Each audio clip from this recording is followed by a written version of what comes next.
आज बनवूयात उन्हाळ्यात अगदी आवर्जून बनवली जाणारी आंब्याची डाळ. बनवायला सोपी, खायला चविष्ट आणि आता कैरी जर का बाजारात यायला लागली आहे, तर आंब्याची डाळ ही बनवलीच पाहिजे. काय करायचं? सोपी आहे बनवायला. 1 वाटीभर हरभऱ्याची डाळ घ्यायची, स्वच्छ धुवून त्याच्यामध्ये पाणी घालून ठेवायचं. डाळीच्या वर पाणी येईल एवढं पाणी घालून साधारण 3 ते 4 तास हरभऱ्याची डाळ भिजत ठेवायची. तुमच्याजवळ जर वेळ नसेल, तर तुम्ही गरम पाणी घालून 1 ते 1.5 तासासाठी भिजवून ठेवू शकता. हे बघा, अशी छान फुलून एकदम मस्त अशी डाळ भिजून तयार होते. 4 तास तरी अशी भिजवावी लागते. आता ह्याचं पाणी काढून टाकूयात. हरभऱ्याच्या डाळीचं पाणी काढून टाकलं ना, की ह्याच्यावरती मिरची घालून घ्यायची आहे. आता मिरची तुम्हाला किती तिखट हवी आहे ना, त्याप्रमाणे घालून घ्यायची. मी इथे छोट्या-छोट्या 3 मिरच्या घेतलेल्या आहेत. फार पण जास्त तिखट करायची नाही. ही हरभऱ्याची डाळ जी असते ना, म्हणजे आपण जी आंब्याची डाळ बनवतो, त्याच्यामध्ये अगदी सगळ्या गोष्टी ज्या आहेत ना, त्या अगदी व्यवस्थित एका लेव्हलला असल्या पाहिजेत. खूप जास्त तिखटही व्हायला नको. तर आता मी इथे 2 कैऱ्या घेतलेल्या आहेत. कैरी म्हटलं की तोंडाला पाणी लगेचच सुटतं. तर 2 कैऱ्या घेतल्या मी. पण ही गावठी कैरी असल्यामुळे त्याला खूपच जास्त आंबट लागली मला. त्यामुळे मी एकाच कैरीचा वापर केला. तर आता काय करायचं, कैरी स्वच्छ धुवून घ्यायची. ह्याला चीक असतो. चीक जर तोंडाला लागला तर फोड येतो. त्यामुळे स्वच्छ धुवून घ्यायची आणि सालं अशी सालकाडणीने काढून घ्यायची. त्याचे काप नाही करायचे तयार. सालकाडणीनेच सालं अशी काढून घ्यायची. म्हणजे जास्त वायाही जात नाही आणि साल येत नाही ह्याच्यामध्ये, आंब्याच्या डाळीमध्ये. तोंडाला लागत नाही. त्यामुळे असं सालकाडणीने साल काढून घ्यायचं आणि मोठा भाग असतो ना आपला किसणीचा, त्या साईडने असं किसून घ्यायचं.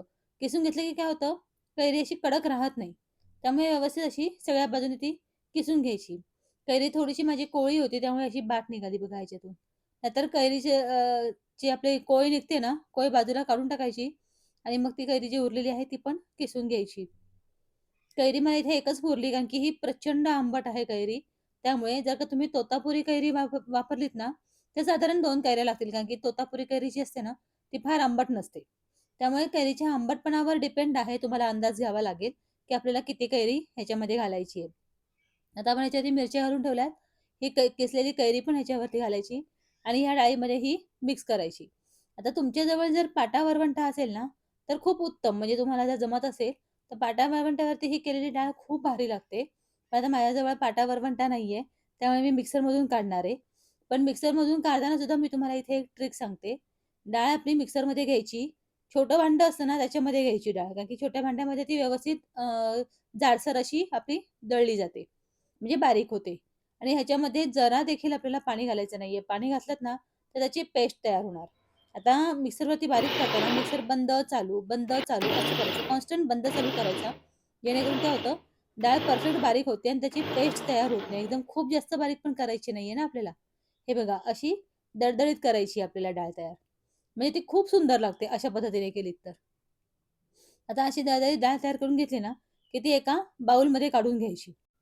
अशा पद्धतीने बनवलीत ना, तर तुम्हाला मी खात्रीने सांगते, चव अप्रतिम येते ह्याच्याने. एकदम पेस्ट तयार केली ना, की पिठूळ होऊन जाते. त्यामुळे दळदळीतच दळायची. पाटा वरवंट्यावरती खूप सुरेख होते. पण मिक्सरमधून पण तुम्ही ह्या अशा पद्धतीने करू शकता. आता जी उरलेली डाळ आहे ना, ती सुद्धा ह्याच्यातून बारीक करून घ्यायची. तुम्हाला माझ्या रेसिपीज कशा वाटतात मला कमेंट करून सांगत जा. तुम्ही मला कमेंट केली ना, की मला खूप छान वाटतं नवनवीन रेसिपीज अपलोड करण्यासाठी. एक उत्साह निर्माण होतो. आणि तुम्हाला माझ्या रेसिपीज आवडत असतील ना, तर चॅनलला लाईक, शेअर आणि सबस्क्राईब करायला विसरू नका. मी अशा साध्या, सोप्या, पौष्टिक रेसिपीज माझ्या चॅनलवरती अपलोड करत असते.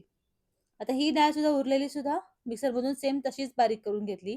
आता सगळी डाळ जी आहे ती या बाउलमध्ये काढून घ्यायची. डाळ बाउलमध्ये काढून घेते ना, की मग ह्याच्यावरती आपल्याला फोडणी घालायची. पण फोडणी घालायच्या अगोदर आपल्याला मीठ घालावं लागेल. मीठ मी बिलकुलही इथे आधी घातलेलं नाहीये. त्यामुळे चवीप्रमाणे ह्याच्यावरती मीठ घालून घ्यायचं. एकदा हे छान व्यवस्थित हलवून घ्यायचंय आपल्याला. मीठ डाळीला सगळीकडे व्यवस्थित लागलं पाहिजे. व्यवस्थित एकजीव झाली पाहिजे.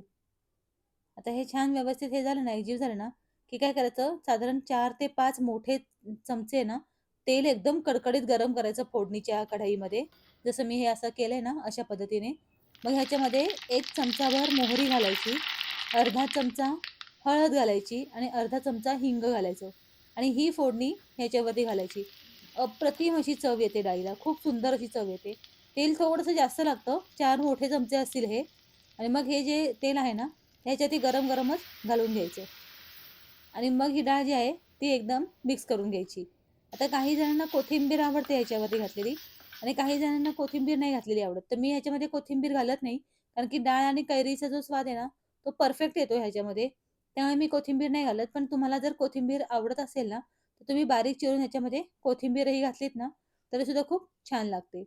आता व्यवस्थित सगळं एकजीव करायचं. एक 5 मिनिटं तरी मिक्स करून घ्यायची ही डाळ. खूप छान असं म्हणजे मिक्स झाली पाहिजे. ह्याच्या सगळ्या चवी ह्याच्यामध्ये आल्या पाहिजेत. मीठ, नंतर आंबटपणा कैरीचा, नंतर लोणच्याच्या फोडणीचा तडका खूप छान असा जमून आला पाहिजे. व्यवस्थित हलवून घ्यायची. इथे आपली आंब्याची डाळ तयार झाली.